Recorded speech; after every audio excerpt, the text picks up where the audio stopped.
Assalamualaikum warahmatullahi wabarakatuh. Selamat pagi, salam sejahtera bagi kita semua. Om Swastiastu, Namo Buddhaya, salam kebajikan. Perkenalkan, saya Putri Retnosari, biasa dipanggil dengan Bu Putri. Saat ini saya berprofesi sebagai dosen tetap di Prodi Sastra Indonesia, Fakultas Bahasa dan Seni, Universitas Negeri Surabaya. Adapun identitas nomor induk dosen nasional saya adalah 0704129202 dan juga NUPTK saya 153670671230273. Pada kesempatan ini, izinkan saya menyampaikan pernyataan diri dosen dengan tujuan untuk kerja Tridharma Perguruan Tinggi pada bidang pengajaran. Adapun tujuan pembuatan video ini adalah mengikuti proses sertifikasi dosen gelombang 1 yang diselenggarakan oleh Kementerian Pendidikan Tinggi, Sains dan Teknologi tahun 2025. Pada tahun ajaran genap 2024-2025 ini, saya mengajar mata kuliah pengantar filsafat dengan beban 2 SKS. Sehingga pada kesempatan ini saya akan memaparkan mata kuliah pengantar filsafat sebagai salah satu mata kuliah yang saya ampuh. Mata kuliah pengantar filsafat termasuk pada mata kuliah wajib institusional dan diterima oleh mahasiswa pada semester 3. Adapun tujuan dari mata kuliah ini adalah membekali mahasiswa untuk berpikir kritis di bidang ilmu bahasa dan sastra Indonesia. Adapun model pembelajaran mata kuliah pengantar filsafat ini adalah case study. Adapun capaian pembelajaran prodi yang dibebankan pada mata kuliah ini meliputi CPL yang pertama, yaitu mahasiswa mampu menunjukkan nilai-nilai agama, kebangsaan, dan budaya nasional serta etika akademik dalam melaksanakan tugasnya. CPL yang keempat, mahasiswa mampu mengidentifikasi pemikiran-pemikiran filsafat yang relevan untuk membangun kesadaran etis dan tanggung jawab akademik dalam studi sastra dan kebahasaan. Sementara itu, di CPL yang ketujuh, mahasiswa mampu mengidentifikasi, mengklasifikasi, dan mensistematisasi masalah-masalah kebahasaan dan kesastraan Indonesia yang berkembang di masyarakat. Terakhir, CPL 9, mahasiswa mampu berkreasi di bidang bahasa dan sastra Indonesia serta melakukan komunikasi dengan menggunakan media bahasa dan sastra Indonesia. Selanjutnya, capaian pembelajaran mata kuliah berdasarkan CPL yang dibebankan pada prodi untuk mata kuliah pengantar filsafat adalah CPMK yang pertama. Di antaranya adalah mahasiswa mampu mengetahui konsep filsafat, baik filsafat barat maupun filsafat timur secara bertanggung jawab. Kemudian di CPMK yang kedua, mahasiswa mampu mengidentifikasi pemikiran filsafat yang relevan untuk membangun kesadaran etis dan tanggung jawab akademik dalam studi sastra dan kebahasaan. Selanjutnya, CPMK yang ketiga, mahasiswa mampu menunjukkan kemampuan berpikir reflektif dan kritis sebagai dasar untuk pembelajaran sepanjang hayat dalam bidang sastra dan kebahasaan. Di CPMK yang keempat, mahasiswa mampu mengidentifikasi persoalan-persoalan kebahasaan dan kesastraan Indonesia melalui pendekatan berpikir filosofis yang kritis dan rasional. Selanjutnya, saya akan memaparkan deskripsi mata kuliah pengantar filsafat. Mata kuliah ini memberikan landasan awal bagi mahasiswa dalam memahami dasar filsafat sebagai disiplin ilmu yang menelaah tentang hakikat realitas, pengetahuan, dan nilai-nilai kehidupan. Mahasiswa akan diperkenalkan pada sejarah perkembangan filsafat di era Yunani hingga kontemporer. Adapun tokoh-tokoh penting dalam filsafat serta cabang-cabang utama filsafat seperti metafisika, epistemologi, etika, logika, dan estetika juga akan diperkenalkan. Di program studi sastra Indonesia, mata kuliah ini membekali mahasiswa dengan kemampuan berpikir kritis, logis, dan reflektif terhadap fenomena kebahasaan dan kesusastraan. Adapun 16 pertemuan di mata kuliah ini diantaranya meliputi pengenalan pengantar filsafat, lalu di pertemuan kedua tentang metafisika, epistemologi, aksiologi, etika, dan estetika. Kemudian pertemuan ketiga membahas tentang filsafat pada zaman Yunani kuno. Kemudian di pertemuan keempat memaparkan materi tentang pemikiran para tokoh. Pada pertemuan kelima, mahasiswa akan membahas tentang filsafat Renaissance. Kemudian di pertemuan keenam membahas tentang filsafat modern. Selanjutnya di pertemuan ketujuh akan membahas filsafat modern berserta tokoh-tokohnya. Lalu dilanjutkan di pertemuan ke-8 ada UTS, pertemuan 9 ada hakikat idealisme, lalu di pertemuan ke-10 empirisme, di pertemuan ke-11 tentang kritisisme, pertemuan ke-12 tentang positivisme, pertemuan ke-13 tentang rasionalisme, di pertemuan ke-14 tentang ilmu kritis, di pertemuan ke-15 tentang analisis filsafat dalam konteks kebahasaan dan kesusastraan. Selanjutnya untuk presentase evaluasi penilaian dilakukan berdasarkan aktivitas partisipatif sebesar 52,5%, selanjutnya praktik atau unjuk kerja sebesar 17,5% dan tes itu sebesar 30%. Selanjutnya, pustaka yang bisa dimanfaatkan oleh mahasiswa ada banyak. Buku yang sudah saya tampilkan, diantaranya adalah buku Antropologi Metafisika yang telah saya tulis, saya jadikan sebagai referensi bagi mahasiswa untuk belajar tentang filsafat ini.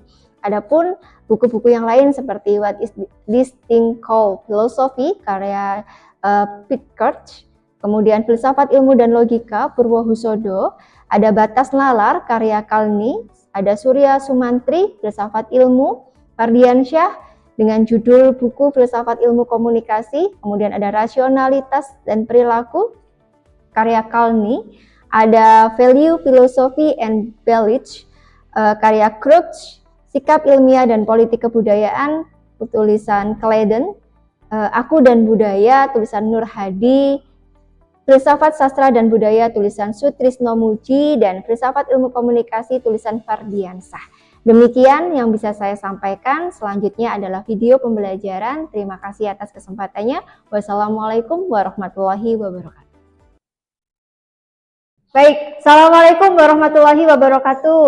Waalaikumsalam. Selamat pagi semuanya. Salam sejahtera bagi kita semua. Om Swastiastu, Namo Buddhaya, salam kebajikan. Baik, saudara, bagaimana kabarnya pada pagi hari ini? Alhamdulillah sehat. Sudah pada makan pagi semua, sarapan? Iya, ada yang belum, ini pasti telat ini. Wahyu ini, bangunnya kesiangan. Baik, saudara, sebelum kita mulai perkuliahan pada pagi hari ini, ada baiknya kita mulai dengan doa terlebih dahulu. Doa saya pimpin dengan keyakinan masing-masing, doa saya persilahkan. Doa selesai, terima kasih. Baik, rekan-rekan, hari ini kita masuk pada pertemuan kedua.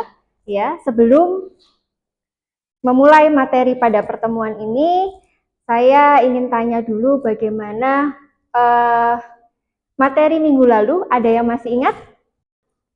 Oke. Ya, tentang apa? Minggu lalu itu tentang hakikat filsafat. Betul sekali.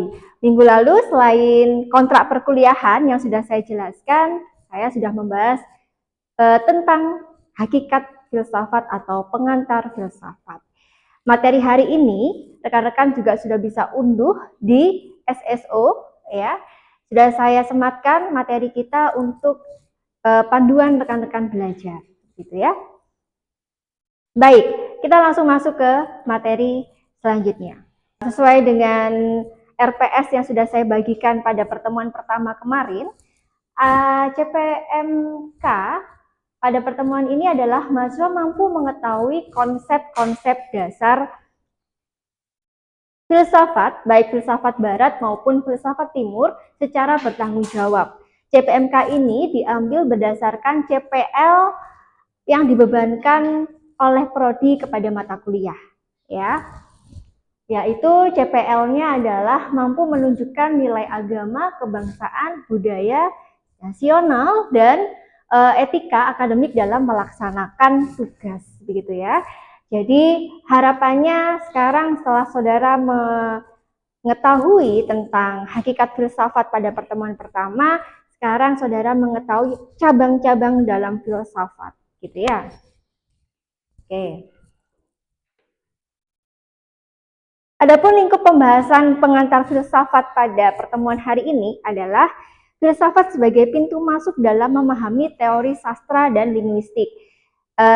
Saya sudah sampaikan di pertemuan pertama kemarin bahwa konsentrasi saudara dalam mata kuliah filsafat ini ada dua, yaitu sastra dan linguistik, ya kan? Oleh karena itu, kaitan filsafat dalam materi ini adalah hubungannya dengan pemahaman terhadap sastra dan linguistik. Lalu yang kedua, peran filsafat dalam pengembangan ilmu sastra dan bahasa, sejarah dan latar belakang perkembangan sastra Indonesia dan linguistik, ada dialektika sastra dan linguistik, ada pemikiran kritis dalam sastra dan linguistik, ada perkembangan filsafat bahasa, perkembangan filsafat sastra, perkembangan filsafat postmodern, dan ini terkait dengan deskripsi mata kuliah sudah ada di dalam RPS, kaitannya juga dengan pertemuan kita yang kedua ini. Saya akan menjelaskan terlebih dahulu tentang konsep dasar dalam filsafat, yang diantaranya adalah apa sih filsafat itu, ya. Lalu kemudian apa metafisika, apa itu epistemologi, kemudian apa itu aksiologi, apa itu etika, dan apa itu estetika. Kelima konsep dasar ini adalah hal yang sangat fundamental ya. Untuk saudara ketahui, selanjutnya akan saudara jadikan sebagai pijakan dalam memahami kajian ilmu sastra dan ilmu bahasa atau linguistik ya. Yang pertama, tentang filsafat itu sendiri, ini merefresh kembali ingatan saudara yang sudah saya jelaskan minggu lalu ya. Filsafat itu adalah cinta kebijaksanaan ya, studi tentang hakikat ilmu, pengetahuan dasar dan bentuk implikasi ya. Lalu kemudian seperti biasa saya sudah sering kali menjelaskan bahwa dalam teori itu atau dalam mata kuliah itu kita selalu dihadapkan dalam dua konsep yang utama, yaitu objek formal dan objek material. Nah, kalau di dalam filsafat ini berarti objek material atau yang sedang kita teliti itu adalah segala macam hal yang ada di dunia ini. Sementara objek formalnya itu adalah mazhab atau aliran yang ada di dalam filsafat itu, ya. Jadi kalau saudara mau melakukan penelitian, itu pasti mengenal dua hal tentang objek formal dan objek material. Ya, tuh. Harus jelas dulu objek formal dan objek materialnya. Ini yang akan kita bahas, saudara, pada pertemuan kita hari ini, yaitu 5 konsep dasar dalam filsafat. Di antaranya adalah metafisika, epistemologi, ya, aksiologi, etika, dan estetika, gitu ya. Tentang metafisika, saya jelaskan terlebih dahulu. Metafisika itu tentang beings, tentang sesuatu yang ada. Ada dalam hal ini adalah ada yang bersifat transendental dan ada yang bersifat non-transendental, saudara. Ya, segala macam hal itu memang dibahas oleh filsafat. Ya, baik itu yang bisa ditangkap oleh panca indera manusia maupun yang tidak bisa ditangkap oleh panca indera manusia. Kalau kata Plato dan Aristoteles, beings atau ada itu tentang entitas. Jadi mencari tentang hakikat. Intinya mencari tentang hakikat.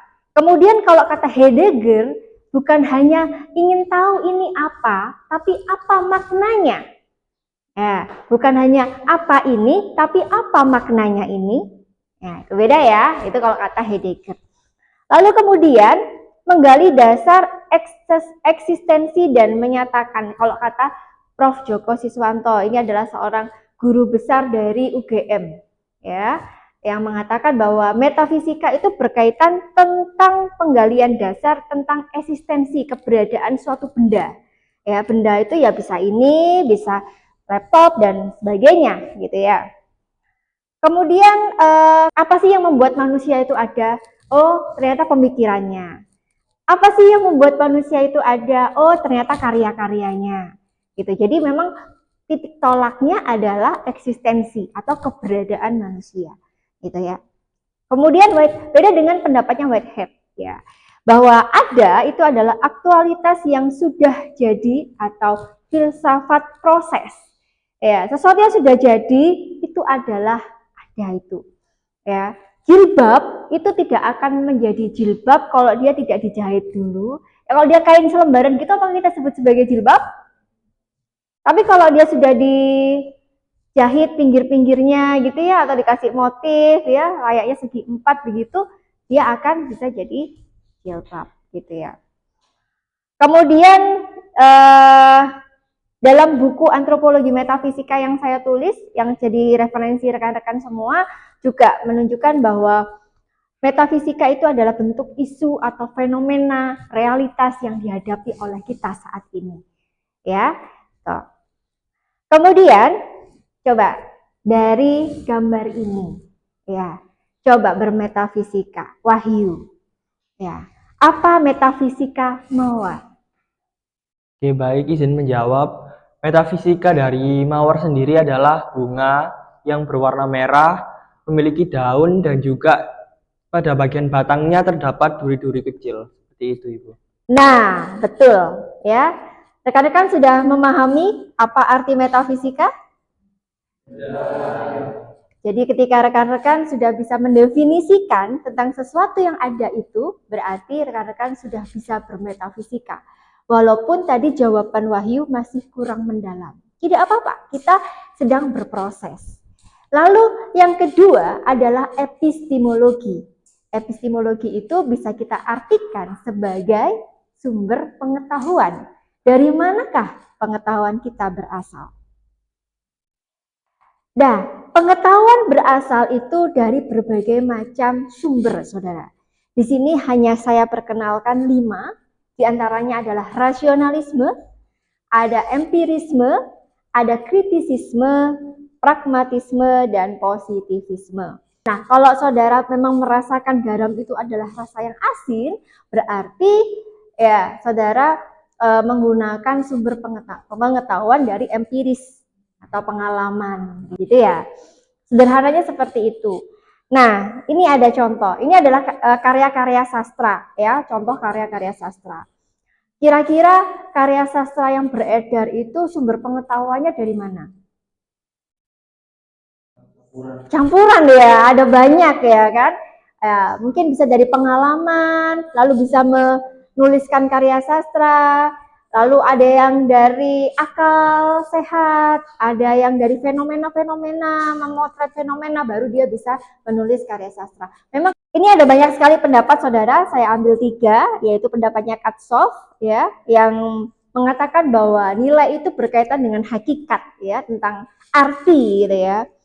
Kemudian Chisholm itu juga mengatakan bahwa aksiologi itu adalah nilai moral ya, yang secara penilaian secara filosofis gitu ya. Jadi kita meninjau segala macam sesuatu itu secara filosofis ya.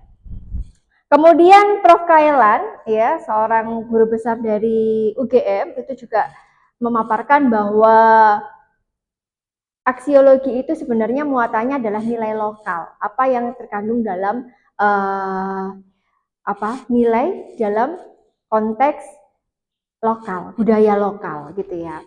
Sesuatu bernilai atau tidak itu akan kita lihat berdasarkan bisa manfaatnya apa gitu ya, kemudian ada muatan apa saja di dalamnya gitu ya. Contohnya, ini ada banyak nih ya, gambar-gambar rumah. Ya, saudara lebih suka rumah yang nomor berapa? Oke, seperti rumah saya gitu ya. Oke, ya. Nah, ini kan persoalan nilai, ya kan? Nilai yang dipilih oleh Lulu dan nilai yang dipilih oleh Madinah itu berbeda, sudut pandangnya berbeda. Saya ingin hidup di desa, nyaman, damai, tentram ya, Madinah. Saya ingin hidup di kota dengan Gitu ya. Berkelimangan harta gitu ya. Oke, baik. Lalu kemudian ada etika, saudara. Etika itu ada banyak mazhabnya, ada banyak alirannya. Salah satunya adalah etika utilitarian, etika teleologis, dan etika deontologi. Etika itu adalah pengalaman manusia dalam menikmati karya sastra. Ada yang mau ditanyakan, silakan. Izin bertanya Bu, saya balik lagi ke epistemologi ya. Untuk epistemologi ini hubungan epistemologi dengan karya sastra itu apa Bu? Pertanyaannya sangat kritis ya. Apa sih hubungannya epistemologi dengan karya sastra? Baik, hubungan karya sastra dengan epistemologi. Epistemologi itu sangat penting untuk membantu sastrawan dalam menciptakan karya sastra. Bahkan ada sastrawan itu yang harus pergi ke luar negeri dulu ya untuk mendapatkan karya yang sangat fenomenal. Nah, sumber pengetahuan ini membuktikan kualitas dari karya sastra tersebut. Oke, di tangan saya ini ada beberapa konsep ya. Nanti silakan dipilih satu. Tentukan metafisikanya, tentukan epistemologinya, aksiologinya, etika dan estetikanya ya. Oke, silakan dipilih Lulu satu. Oke, dipilih satu Lulu. Apa Lulu? Aborsi. Oke, silakan mencari metafisika aborsi. Waktunya 30 detik dari sekarang. Silakan berdiskusi.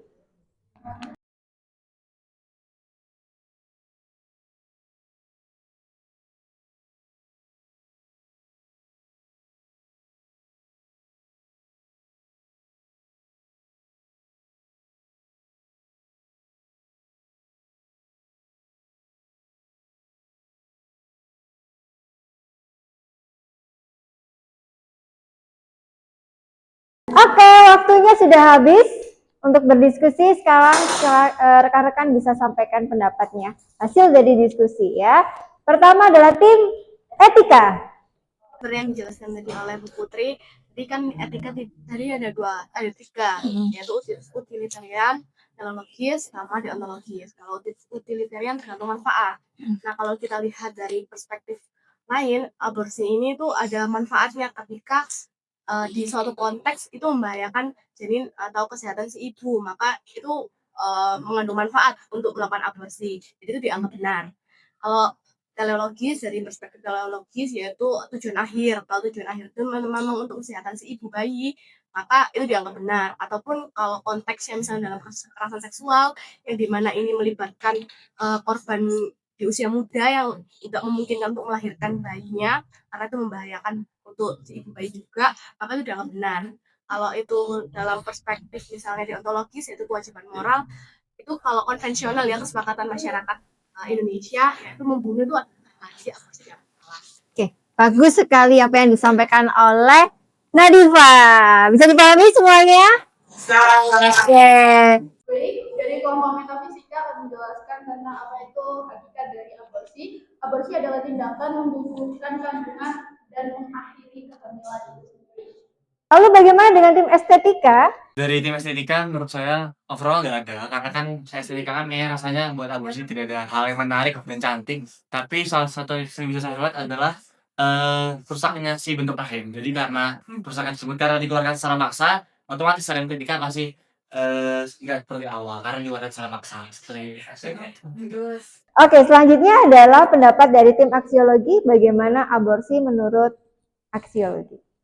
Baik, setelah berdiskusi Ibu, kami sepakat bahwasanya aborsi menurut perspektif dari aksiologi itu membenarkan tentang nilai dan hak dari si ibu, terutama jika pada kasusnya ibu tersebut merupakan korban pelecehan, di mana meninjau dari segi psikologis ibu tersebut yang traumatis terhadap anak yang hasil dari tidak dia inginkan.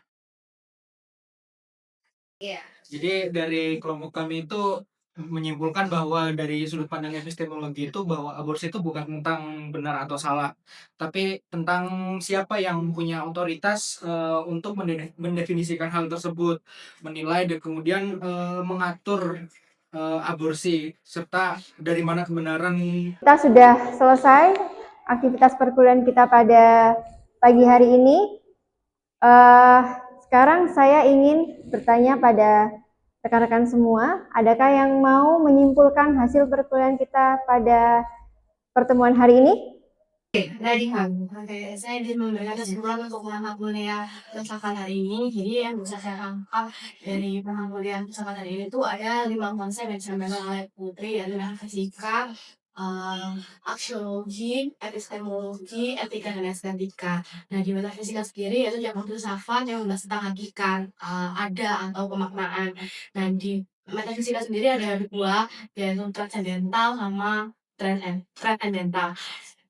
Transendental dan non transendental. Nah, yang transendental itu adalah sesuatu yang tidak bisa diindra oleh panca indera atau tidak melalui pengalaman indrawi seperti konsep Tuhan. Kalau yang non transendental yaitu segala sesuatu yang bisa ditangkap oleh panca indera manusia.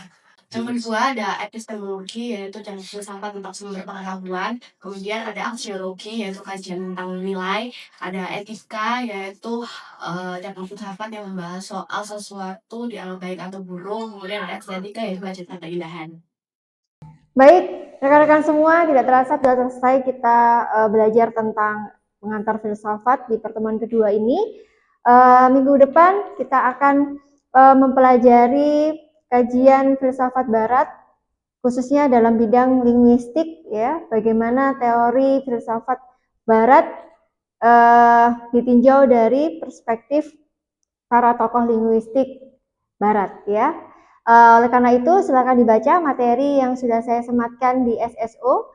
Rekan-rekan bisa telusuri buku-buku referensi untuk membantu saudara mempelajari materi kita selanjutnya. Sekian dari saya, mohon maaf jika ada hal-hal yang kurang berkenan. Saya akhiri perkuliahan kita pada pagi hari ini. Wassalamualaikum warahmatullahi wabarakatuh. Waalaikumsalam.